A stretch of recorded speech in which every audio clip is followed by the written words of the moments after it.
Bonjour à tous et à toutes, bienvenue. Aujourd'hui, nous recevons Marie-Christine Fillon, parent, et nous discutons de yoga.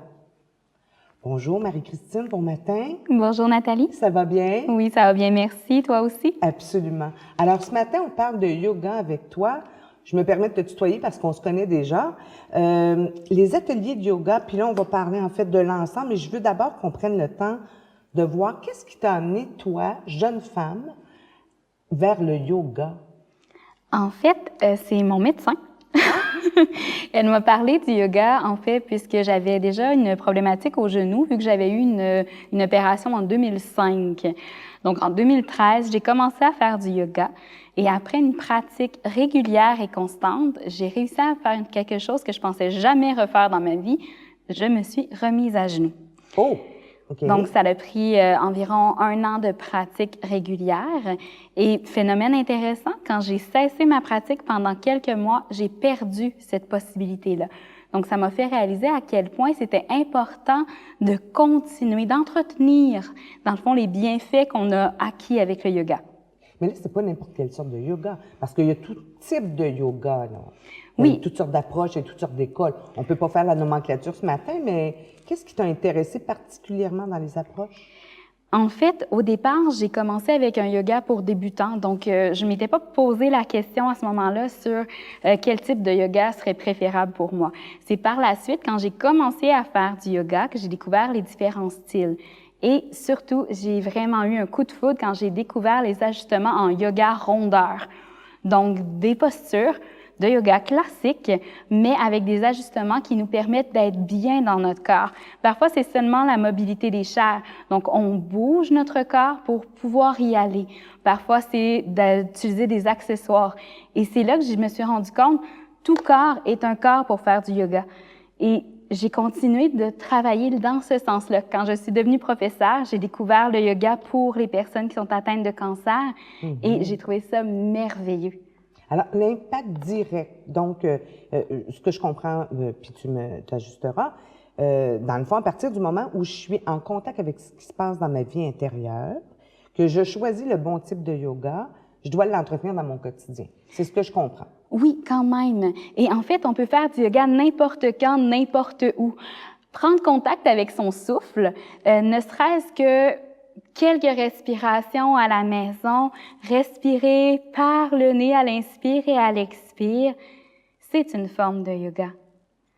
C'est aussi simple que ça. Aussi simple que ça.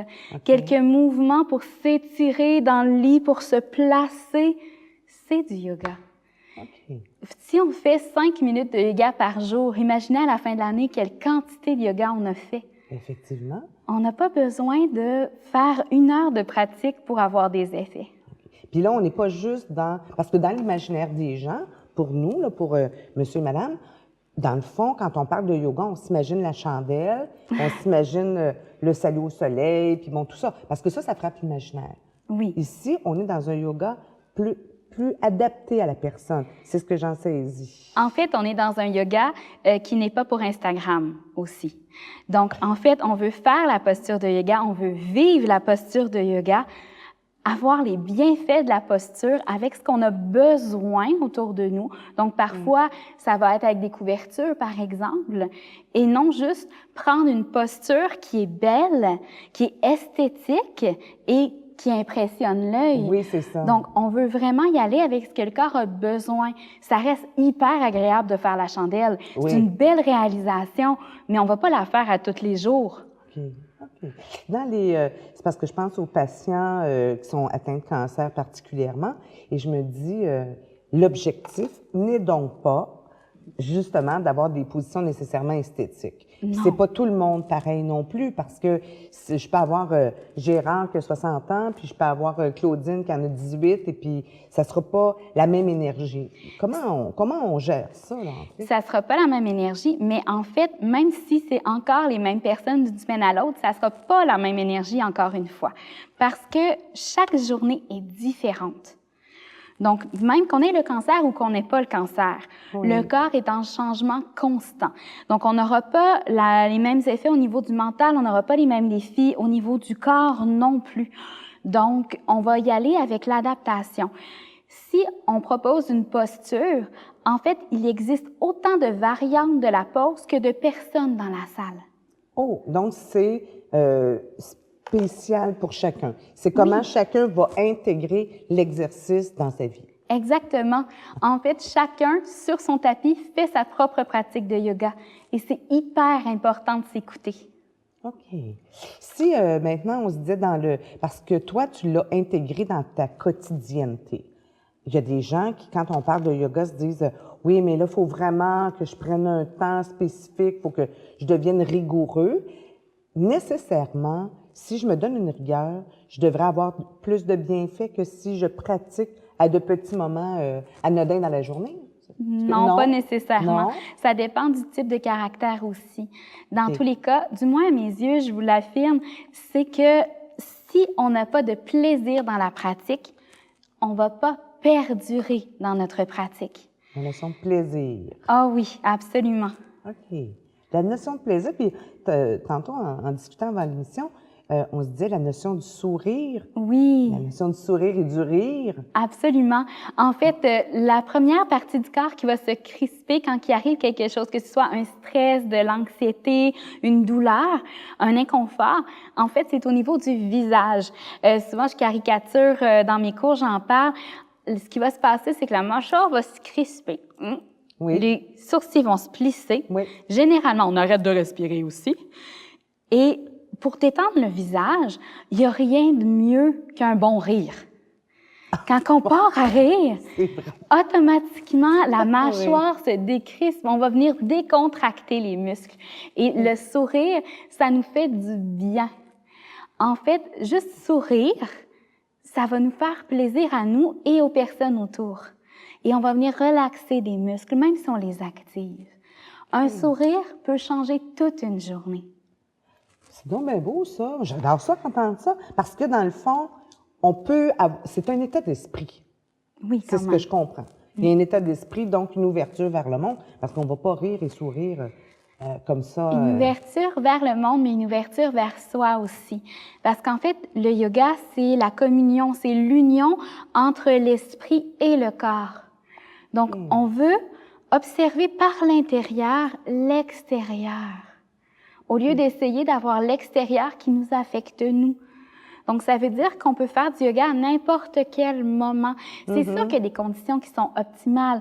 Quand on a une belle petite musique douce, quand c'est tranquille, quand on a la luminosité parfaite, le confort parfait, le matériel. Mais dans la vie réelle et quotidienne, bien, des fois, on a des enfants qui sont en train de crier de l'autre côté parce qu'ils s'amusent. Et nous, on essaie de faire notre pratique. Donc, c'est important d'aller ramener l'esprit dans le corps, dans le moment présent, la qualité du moment, dans la vie de tous les jours. Exemple, un bon café. S'arrêter pour inspirer et expirer en buvant notre café, savourer complètement chaque gorgée. Le café n'aura pas le même goût que lorsqu'on le prend sur le coin du bureau rapidement. Voilà. C'est la qualité de l'instant, de l'attention dans le moment. Dans le yoga, c'est ce qu'on veut cultiver.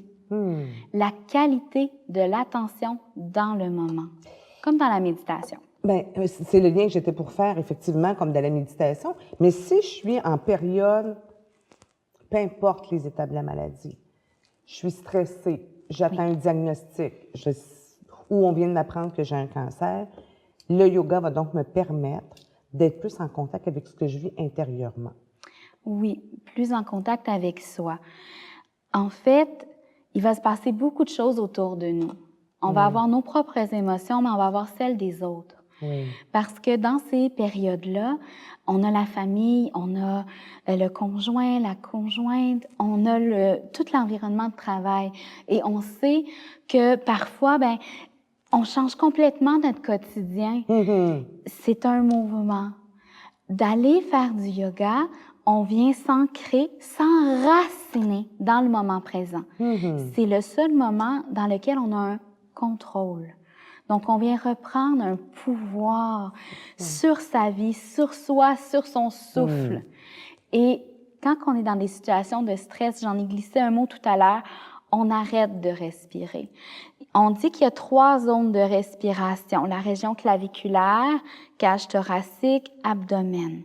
Quand on est très stressé, la respiration va rester prise ici au niveau claviculaire. Dans le yoga, on va chercher à prendre tout l'espace. Et juste ça, ça nous permet de se connecter à soi et de s'enraciner, de s'ancrer. À ce moment-là, on a un meilleur contact. Avec ce qui se passe pour avec nous. tout. Ouais. En fait, ce qui se passe en nous, mais on a une force qui se développe, en fait. OK. Donc, le yoga permet ça. Et dans des situations comme ça, c'est pertinent. Oui, tout à Mais fait. en fait, ça vient gérer c'est notre toujours stress. pertinent selon Oui, moi, absolument. C'est ça. Marie-Christine, dans le fond, ce que je comprends aussi, c'est que c'est une pratique qui est totalement intégrée dans ton quotidien et que c'est facile, en fait, de l'intégrer quand on prend simplement le temps de s'y arrêter. Il y a une notion de temps, puis d'arrêt, puis de moment, en fait, de moment pour soi. Oui, absolument. Et en fait, c'est que lorsqu'on prend le temps de l'intégrer dans les moments où c'est plus difficile, ça sera plus facile d'aller réutiliser les outils qu'on a déjà développés. Par exemple, si on est dans la zone pour la radiothérapie, parfois, il faut rester là pendant plusieurs respirations. On n'est pas nécessairement confortable et la respiration va nous aider à nous calmer. Mais si on n'a jamais respiré, je parle de consciemment, on s'entend. Le corps est bien fait, on respire tout le temps. Mais consciemment, ben ça va être très difficile de rester, de demeurer. Donc, toutes les pratiques qu'on fait, que ce soit un 3 minutes, 5 minutes, 75 minutes, ça vient nous aider pour ces moments-là. Marie-Christine, merci beaucoup. On arrive déjà à la fin de cette capsule. On reprendra tous ensemble. On va se revoir tout prochainement. Merci beaucoup à chacun d'entre vous. Vous avez apprécié cette capsule et les autres capsules qui vous ont été présentées précédemment. Vous pouvez revoir chacun des contenus sur verslemieuxêtre.tv. Merci, au plaisir.